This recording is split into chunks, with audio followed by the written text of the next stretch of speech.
I'm going to compare Beehiiv and Hubspot. Beehiiv and Hubspot cater to different needs in the marketing world.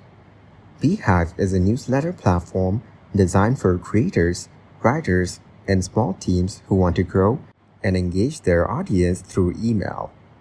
It's very easy to use, with a clean interface that simplifies writing and sending newsletters. Beehiiv offers built-in tools to grow your list and help you turn your newsletter into a business. It's a great choice for anyone looking for a focused, creator-friendly platform without the extra complexity. Meanwhile, Hubspot is a full marketing and CRM platform built for businesses that need more than just email. It includes tools for email marketing, automation, customer relationship management, sales pipelines, customer service, and detailed analytics. While it can be more complex and expensive, it's very powerful for teams that want everything in one place.